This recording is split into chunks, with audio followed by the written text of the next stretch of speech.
It started like any other lecture until one sentence changed everything.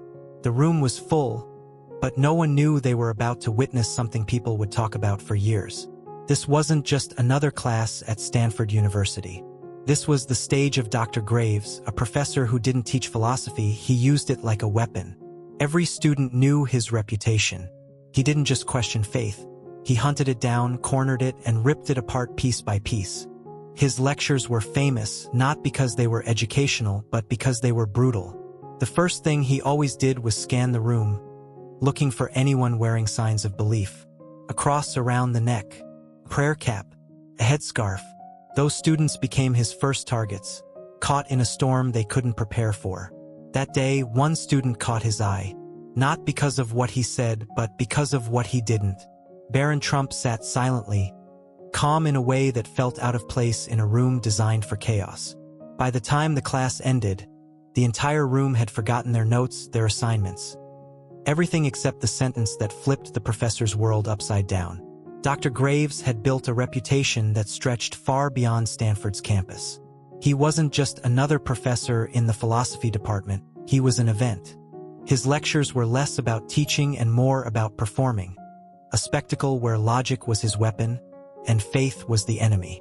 Every semester, students entered his class knowing exactly what to expect. He had a method, a strategy that never failed. On the first day, he would scan the room, his sharp eyes landing on anyone who wore a sign of belief. A cross around the neck, a headscarf, a prayer bead. It was all the same to him. It meant an easy target.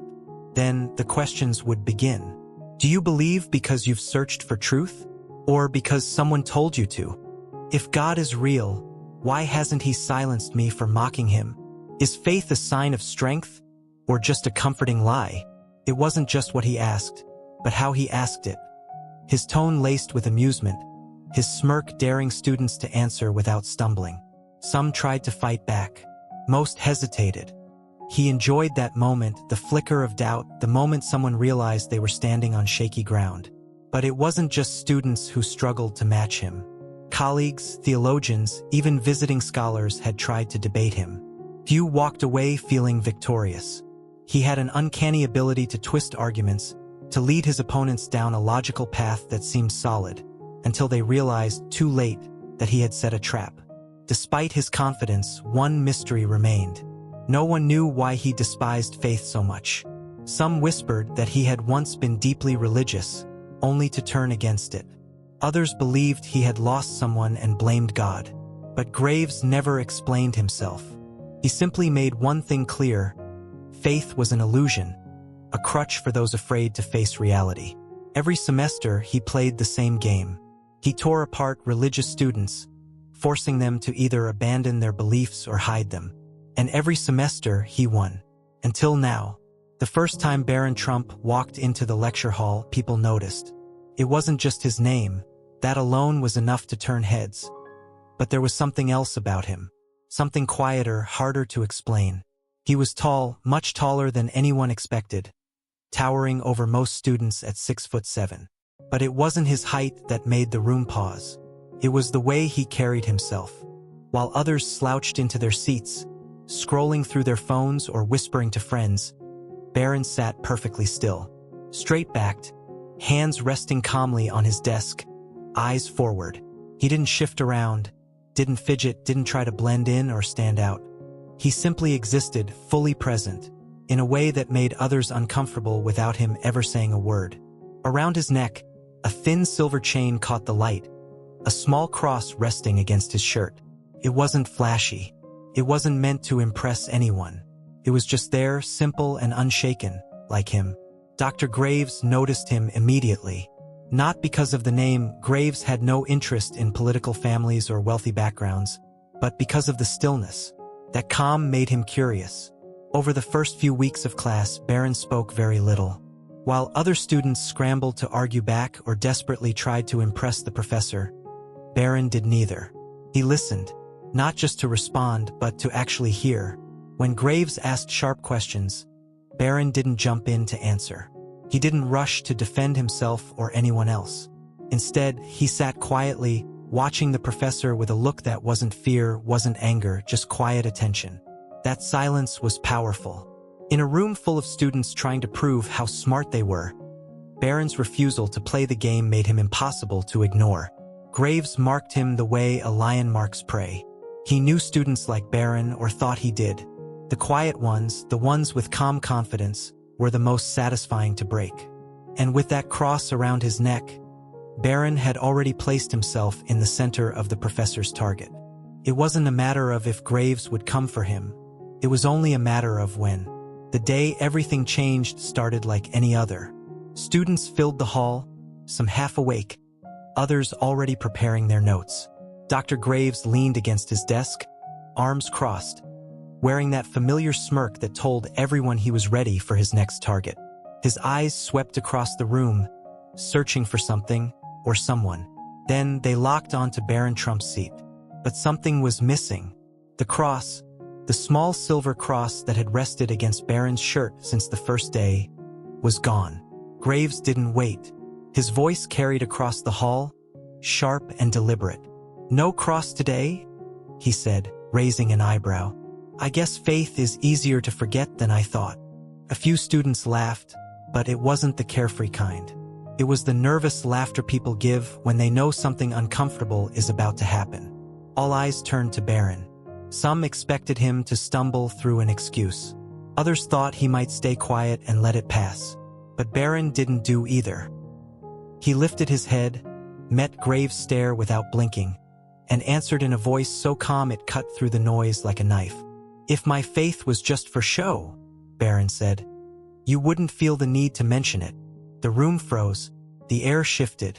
That one sentence landed with more weight than any argument the professor had ever heard in his own class. Graves' smile twitched, just slightly, almost too fast to notice. Almost. For the first time, the usual script was broken. This wasn't a student fumbling to defend themselves. This was someone who understood the game and refused to play by its rules. The silence held for a beat too long, thick with tension, the kind that makes people shift in their seats and hold their breath. Students who had barely been paying attention now leaned forward, sensing something rare was unfolding right in front of them. Graves straightened, adjusting his sleeves like that small movement might erase the moment that just passed. But it was already too late. Barron had answered the professor's challenge. And somehow, with just one line, he had flipped the entire room upside down. Dr. Graves pushed off the desk and stepped forward, hands in his pockets, smile returning just enough to show he wasn't ready to let this moment pass. "So," he said, "you still believe even without the necklace. That's cute. But tell me, do you believe because you've seen actual proof? Or just because someone told you to?" Barron didn't rush to answer.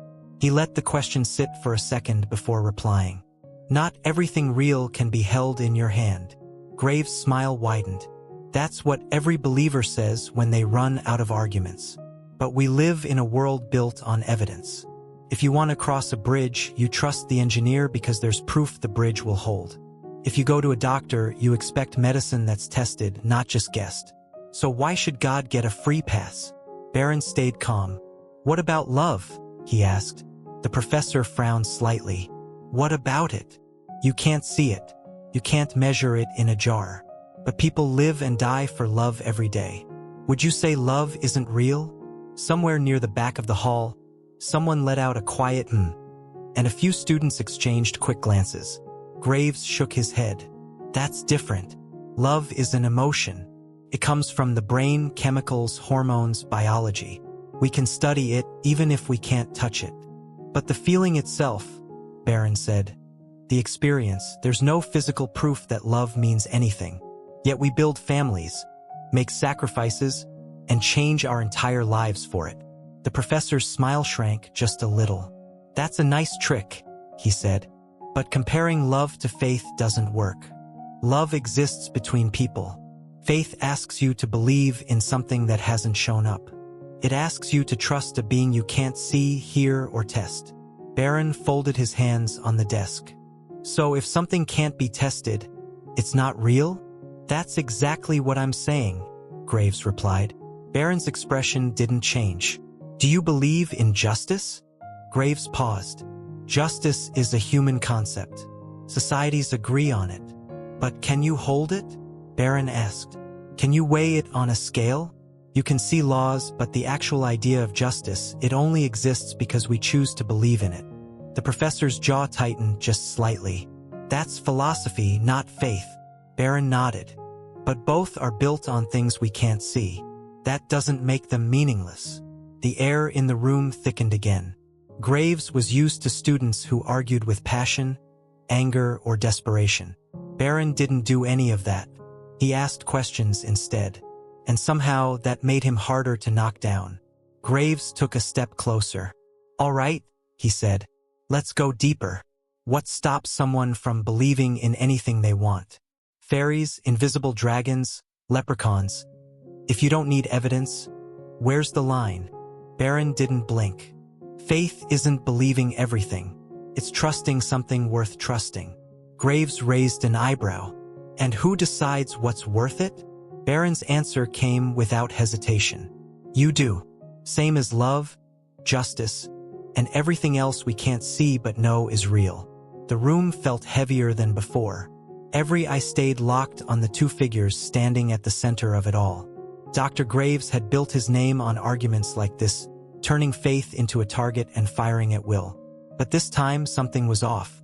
The rhythm wasn't the same. Barron leaned back in his chair, calm as ever, but his next question hit like a sharp edge. You always push people to explain why they believe, he said. But why does it bother you so much if they do? The question sounded almost too simple, but it wasn't. It was the kind of question that didn't aim at the mind. It went straight for whatever lived underneath. Dr. Graves blinked once, quickly. His smile didn't vanish, but it changed, like it no longer fit the way it usually did. It doesn't bother me, he said, too fast to sound natural. I just think people should question what they're told. Barron didn't argue. He didn't push back. He just stayed quiet, letting the professor's own words hang in the air, like they were asking for more. That silence did something no argument ever could. It made Graves uncomfortable. His fingers tapped against the edge of the desk, a small nervous habit that most students had never seen before. For years, the professor had been the one asking hard questions. He had dragged students out of their comfort zones, forcing them to defend what they believed or lose faith in it altogether. But now, faith wasn't the one under the spotlight. He was. The question hung between them, not just for a moment, but long enough for everyone in the room to feel it. Why does it bother you so much? Graves opened his mouth, then paused. The words didn't come right away, and that pause said more than any answer could. He paced a few steps, glancing toward the window like maybe sunlight could break the tension. Faith isn't harmless, he finally said, voice lower than before. It's been used to justify ignorance, wars, hate. People hide behind it instead of thinking for themselves.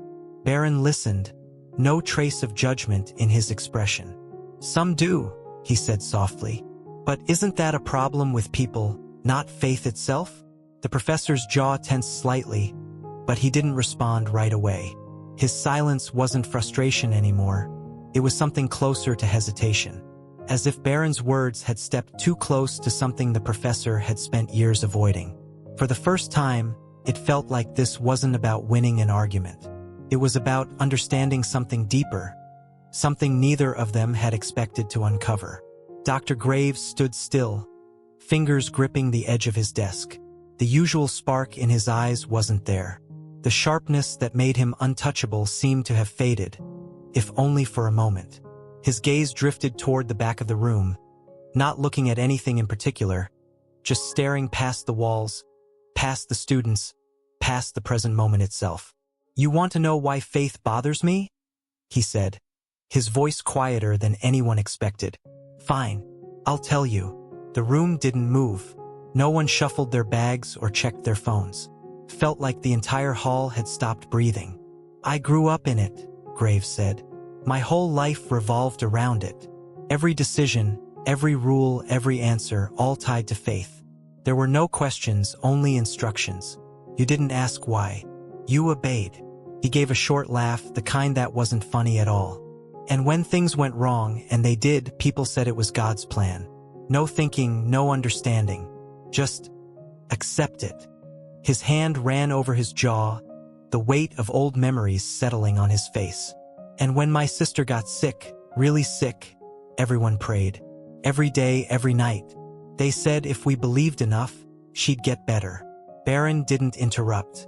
Neither did anyone else. She didn't, Graves said. She died. And all those prayers didn't change a thing. But they still told us to have faith, to accept it, to believe it was part of something bigger. His eyes hardened, though his voice didn't rise. That's when I stopped believing, not because I hated God, but because I hated what people did with faith. They used it to explain away suffering. They hid behind it so they wouldn't have to think. They let it blind them. The room felt smaller somehow, like every word had pulled the walls closer. Barron's voice was soft when he finally spoke.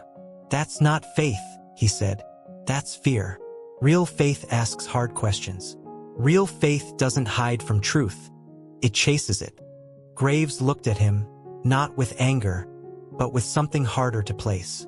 Something like exhaustion. Maybe, the professor said, or maybe faith is just a story people tell themselves when life hurts too much. Barron shook his head. No frustration, no judgment. Or maybe faith is what helps people find meaning when life makes no sense at all. For the first time, Graves didn't have a sharp reply. The man who always controlled the conversation now stood with nothing left to say. Dr. Graves stood there, arms crossed, shoulders a little lower than before.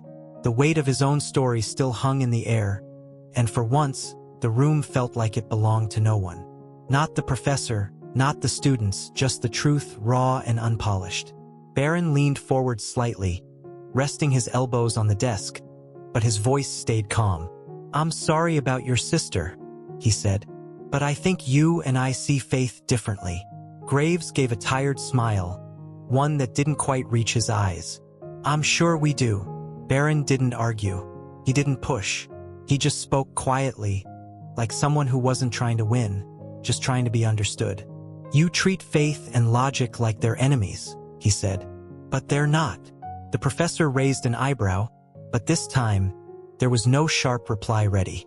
Real faith isn't afraid of doubt, Barron continued. It doesn't hide from questions. It welcomes them, because if something's true, it can handle being tested. A few students nodded, not because they were picking sides, but because the words made sense. Graves tilted his head. You really think faith can survive logic? Barron shrugged. I think real faith needs logic. Otherwise, it's not faith. It's just pretending. The professor's fingers tapped against the desk again, but slower this time, like he wasn't trying to fill the silence, just thinking his way through it. All my life, Graves said. People told me faith meant trusting without proof. Barron's reply came without hesitation. That's not trust. That's blind obedience. Trust comes when you ask every hard question and still find something worth holding on to. The professor didn't answer right away. He looked out at the room, at students who weren't laughing or whispering, but actually listening. Not for entertainment, but because something about this conversation felt different. After a pause, Barron added, You always say believers are afraid of logic, but maybe some atheists are afraid of faith. Graves blinked once, slowly. Why would I be afraid of something I don't believe in? Because real faith means you might not have all the answers, Barron said. And after a lifetime of being sure, that's terrifying. For the first time, Graves didn't look like a professor standing over a student. He looked like a man standing at a crossroad, unsure which way to go. No one won that day. No one lost either. But everyone left with questions they couldn't shake. And sometimes those are the only conversations that really matter. The room slowly emptied after class ended, but the conversation didn't leave with the students. It stayed in the air, heavy and unfinished, the kind of discussion that doesn't fit neatly into a conclusion. Some students walked out questioning their own beliefs. Others left wondering if they had ever really understood what faith even meant. But one thing was clear, nobody saw that debate coming. This wasn't about proving one side right and the other wrong. It was about something much deeper. What do we believe? Why do we believe it? And most importantly, Do we ever stop to ask ourselves those questions? Or are we too afraid of what the answers might be? Now, I want to hear from you. What do you put your faith in? Logic? Science? God? Something else entirely? No matter what side you're on, your voice matters. If the story made you think, share your thoughts below. And if you want more stories that make you question, challenge, and reflect, you know what to do. Because sometimes the hardest question isn't about what you believe. It's about whether you've ever dared to ask why.